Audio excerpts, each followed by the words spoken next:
1947 में जब देश आजाद हुआ था, तब एक ऐसे नियमावली की जरूरत हुई जो भारतीय लोकतंत्र का आधार बने, जो देश के हर नागरिक, संस्थान और समाज को मजबूती से जोड़े रखे। बाबा साहेब के नेतृत्व में वो ग्रंथ तैयार हुआ जिसने लोकतंत्र की ऐसी इमारत खड़ी की जिस पर देश बिना रुके दौड़ रहा है। गणतंत्र दिवस विशेष में आज हम बात करेंगे भारत के संविधान की। नमस्कार, मैं हूं विवेक और आप देख रहे हैं न्यूज 18 विशेष, हमारा संविधान।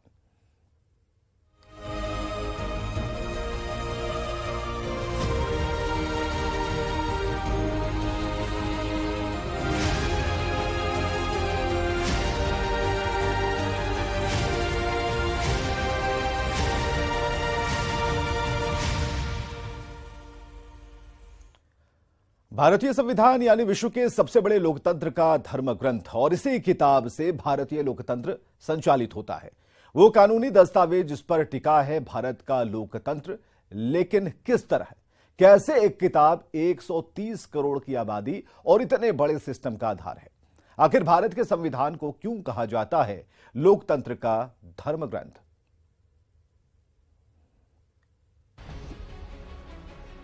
पूरा संविधान जिन विचारों पर आधारित है उसका परिचय देती है संविधान की प्रस्तावना, और इस प्रस्तावना का एक एक शब्द भारत का परिचय देता है।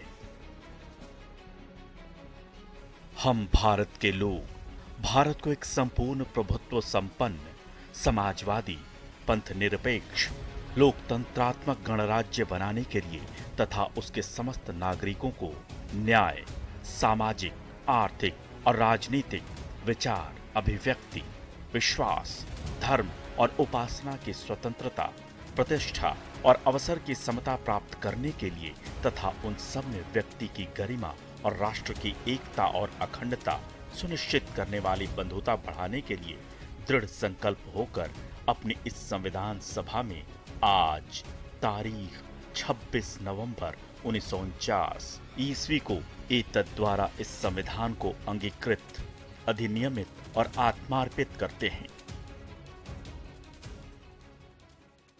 जो एक लंबा सिलसिला रहा संविधान के बनाने की जो प्रक्रिया थी, कई साल उसमें लगे, तो उसमें जो एक सही मार्गदर्शन की जरूरत थी, जो महत्वपूर्ण प्रश्नों पर सुझाव और परामर्श देने की बात थी, उसमें एक बहुत ही सोबर, एक बहुत ही संजीदा व्यक्तित्व के रूप में राजेंद्र बाबू को हम लोग देखते हैं। और बहुत सारे मामलों में जब कहीं कहीं कोई परेशानी होती थी या किसी प्रश्न पर कोई विवाद होता था, तो उसमें उनके ही द्वारा, उनके ही हस्तक्षेप से या उनके ही इंटरवेंशन से बहुत सारे मामले आसानी से सुलझ जाते थे। और ये तो मूल प्रति है संविधान की। और इसमें आप देखेंगे कि जो प्रीएम्बल था हम लोगों का ओरिजिनल, वो यही है। बाद में इसमें संशोधन हुआ, लेकिन मूल प्रीएम्बल जो है उसकी यही कॉपी है। संविधान निर्माता जैसा भारत चाहते थे, उन्होंने उसी के जैसा संविधान बनाया। इस प्रस्तावना की पहली लाइन का मतलब है कि एक ऐसा देश जो किसी के अधीन नहीं है, जो पूरे समाज के कल्याण के लिए काम करता है, जहां शासन हर धर्म को समान दृष्टि से देखता है, जहां लोकतंत्र है, लोग खुद अपने प्रतिनिधि चुनते हैं। भारतीय संविधान यानी विश्व के सबसे बड़े लोकतंत्र का धर्म ग्रंथ। इसी किताब से भारतीय लोकतंत्र संचालित होता है। संविधान वो ग्रंथ है जो सरकार, प्रशासन और व्यवस्था के तमाम अंगों को कामकाज की शक्ति देता है और उनका दायरा भी तय करता है। यानी देश कैसे चलेगा, सरकार कैसे काम करेगी, व्यवस्था का हर अंग कैसे काम करेगा, ये संविधान से तय होता है। संविधान में सभी नागरिकों को सामाजिक, आर्थिक और राजनीतिक न्याय देने का जिक्र है। भारत के हर नागरिक को एक जैसा अवसर देना और विषमताओं को दूर करना भारत की शासन व्यवस्था का आदर्श माना गया है। नागरिकों को विचार, अभिव्यक्ति, विश्वास, धर्म और उपासना की स्वतंत्रता प्रतिष्ठा और अवसर की स्वतंत्रता दिलाने और व्यक्ति की गरिमा, राष्ट्र की एकता और अखंडता को सुनिश्चित कराने वाली बंधुता को बढ़ाने की बात कही गई है। संविधान का एक एक शब्द बहुत महत्वपूर्ण है। भारत के सभी नागरिकों को अपनी बात कहने और अपना धर्म मानने की आजादी है। सबका सम्मान है और सबको बराबरी का दर्जा हासिल है। शासन के साथ नागरिकों का भी उद्देश्य है कि वो देश की एकता और अखंडता को बढ़ाने के लिए आपस में मेल मिलाप और भाईचारा रखें। यानी सरकार के साथ साथ नागरिकों के भी कर्तव्य तय किए गए हैं। भारतीय संविधान में विभिन्न राजनीतिक दर्शन, नागरिकों के मूल अधिकार और नागरिकों के मूल कर्तव्य के अलावा विधायिका, कार्यपालिका और न्यायपालिका के बीच शक्तियों का विभाजन किया गया है। इसमें केंद्र सरकार और राज्य सरकारों के बीच विषयों का विभाजन भी किया गया है ताकि इन दोनों के बीच पैदा होने वाले मतभेदों को कम किया जा सके। भारतीय संविधान एक ऐसा दस्तावेज है जो अपने आप में कई विषमताएं समेटे हुए है। भारत के संविधान की प्रस्तावना में भारत को एक लोकतांत्रिक गणराज्य बनाने का लक्ष्य है। इसका मतलब ये है कि भारत एक गणराज्य होगा और उसके राज्याध्यक्ष का चुनाव लोकतांत्रिक तरीके से किया जाएगा। गणराज्य होने का अर्थ ये है कि भारत का कोई सामान्य व्यक्ति भी अपनी योग्यता के दम पर देश की सर्वोच्च संवैधानिक पद राष्ट्रपति तक पहुंच सकता है। यानी राष्ट्रपति बनने के लिए देश के किसी भी नागरिक को नहीं रोका जा सकता। हालांकि संसद इसके लिए कुछ सामान्य शर्तें निर्धारित कर सकती है।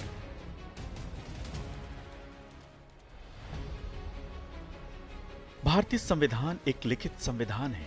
इसका अर्थ यह है कि भारत के संविधान को लिखने के लिए एक समर्पित संविधान सभा का गठन किया गया था। कई देशों में संविधान तो होता है, लेकिन उस संविधान को लिखित संविधान नहीं कहा जा सकता। ब्रिटेन में संविधान तो है, लेकिन वो लिखित संविधान नहीं है। इसका अर्थ ये है कि ब्रिटिश संविधान को लिखने के लिए विधिवत तरीके से किसी संविधान सभा का गठन नहीं हुआ था, बल्कि अलग अलग परंपराओं, न्यायिक फैसलों और संसद से पारित कानूनों के माध्यम से वहां का संविधान बना है। इसलिए ब्रिटेन के संविधान को अलिखित संविधान कहा जाता है। Bureau report, news 18।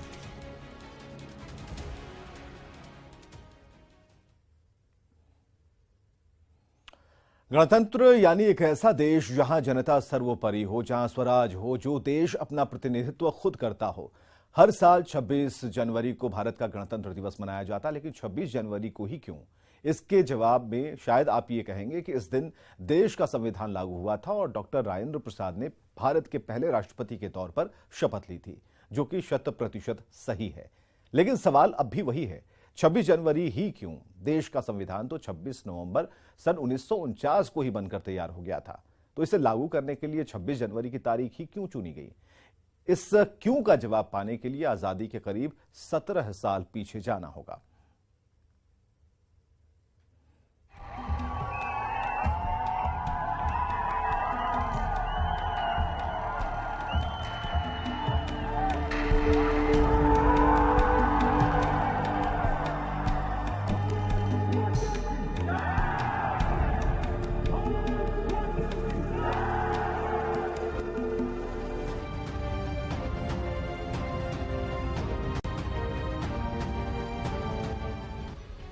तारीख 31 दिसंबर सन 1929। देश में अंग्रेजी हुकूमत के खिलाफ भड़की चिंगारी मशाल बन चुकी थी। स्वतंत्रता सेनानियों ने हर हाल में भारत को गुलामी की दास्ता से आजाद कराने की कसम खा ली थी। हर तरफ बस आजादी की ही लहर थी।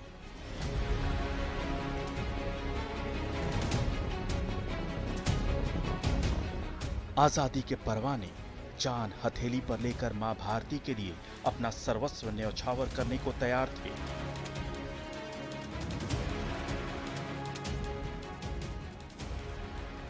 इसी दौर में लाहौर में रावी नदी के तट पर कांग्रेस का लाहौर अधिवेशन हुआ। इस अधिवेशन में महात्मा गांधी ने कांग्रेस के साथ पूर्ण स्वराज का संकल्प लिया। पंडित जवाहरलाल नेहरू को कांग्रेस का अध्यक्ष चुना गया। पंडित नेहरू ने अपने अध्यक्षीय भाषण में कहा कि हमारा लक्ष्य सिर्फ स्वाधीनता प्राप्त करना है। हमारे लिए स्वाधीनता का मतलब है पूर्ण स्वराज।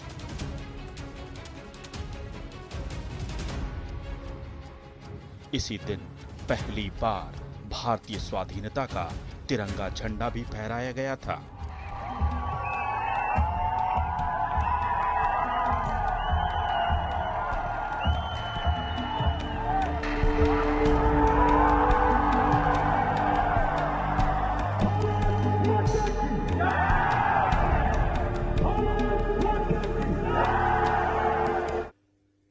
कांग्रेस उस समय तक इस बात पर जोर दे रही थी कि जो डोमिनियन स्टेटस की स्थिति थी ऑस्ट्रेलिया की या न्यूजीलैंड की या कनाडा की, वो स्थिति भारत की भी होनी चाहिए। उसका तात्पर्य यह था कि ब्रिटिश सत्ता केवल एक औपचारिकता रह जाए और व्यवहार में, चाहे वो विदेश मामले हों या गृह मामले हों, उन सब पर भारत के लोगों का ही अधिकार रहे, उन्हीं के हाथ में शासन हो, व्यवहारिक सत्ता भारत के लोगों के हाथ में हो। तो इस मांग को कांग्रेस ने अपने प्रस्ताव में प्रस्तुत किया था, रेजोल्यूशन दिया था, और वो रेजोल्यूशन लाहौर अधिवेशन में पास किया गया था 31 दिसंबर 1929 को। और उसी मध्यरात्रि के समय पहली बार तिरंगा झंडा रावी नदी के किनारे लहराया गया। ये तिरंगा झंडा हमारे राष्ट्रीय ध्वज से थोड़ा सा अलग था, लेकिन लाहौर अधिवेशन में ही ये फैसला भी लिया गया कि 26 जनवरी 1930 को पूरे देश में पहला स्वतंत्रता दिवस मनाया जाएगा।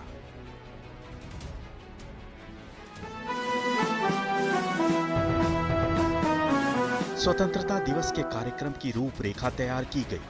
महात्मा गांधी के नेतृत्व में कांग्रेस ने यह तय किया कि 26 जनवरी को सबसे पहले तिरंगा झंडा फहराया जाएगा।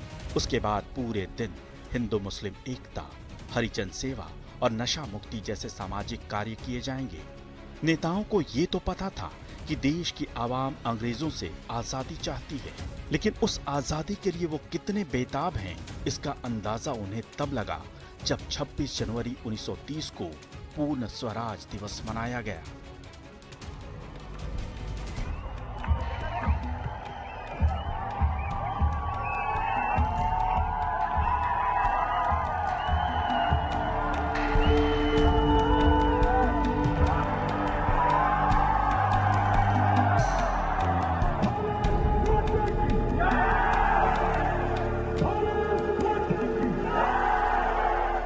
इसके बारे में कई तरह के विवरण हैं, किताबों में भी चर्चा है, मगर ये कि जितना ज्यादा जोश और जितना ज्यादा उत्साह बल्कि उन्माद लोगों में था, शायद उसकी अपेक्षा पहले नहीं थी।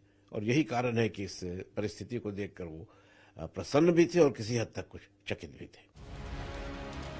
पंडित नेहरू ने देशवासियों को पहला पूर्ण स्वराज दिवस सफल बनाने की बधाई दी। ये पहला मौका था जब पूरे देश ने एक साथ एक ही दिन आजादी की भावना को महसूस किया।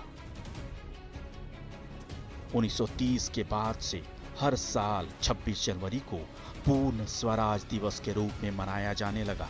हर बीतते साल के साथ स्वतंत्रता की लड़ाई और भी तेज और आक्रामक होती चली गई।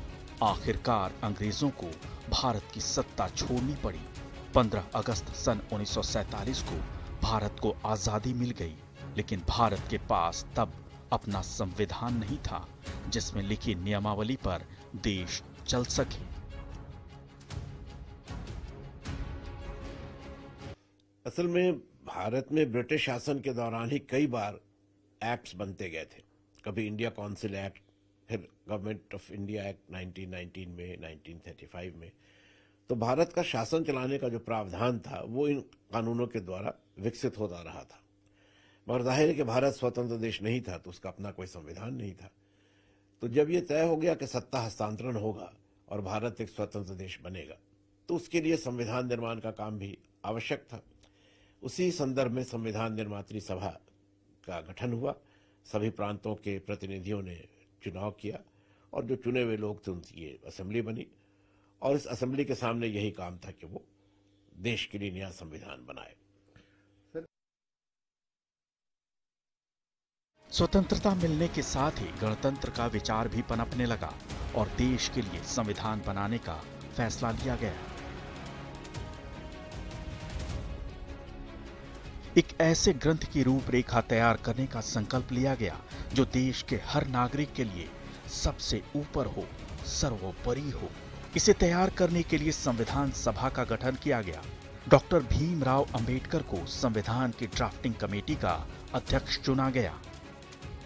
भारत के पास अपना कोई संविधान नहीं था, तो उस संविधान को बनाने के लिए डॉक्टर भीमराव अंबेडकर की अगुवाई में ड्राफ्ट कमेटी का गठन हुआ, जिसको बनाने में 11 महीने 18 दिन लगे। और उस देश का, दुनिया का सबसे बड़ा लिखित संविधान जो है 11 महीने 18 दिन में बन करके तैयार हुआ। और जो ड्राफ्टिंग कमेटी थी, ड्राफ्टिंग कमेटी के चेयरमैन डॉक्टर भीमराव अंबेडकर। 26 नवंबर 1949 को संविधान बनकर तैयार हो चुका था।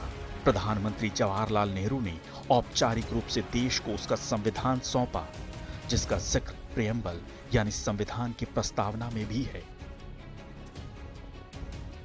26 जनवरी के इतिहास और महत्व को देखते हुए इसे और भी यादगार बनाने के लिए संविधान को उसी दिन लागू करने का फैसला लिया गया।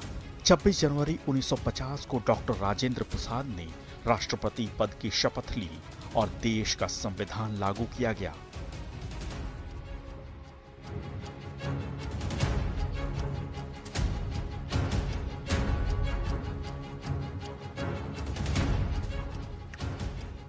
इस तरह 26 जनवरी बन गया भारत का गणतंत्र दिवस, जिसे आज भी हर देशवासी गर्व और उल्लास के साथ मनाता है। न्यूज़ 18।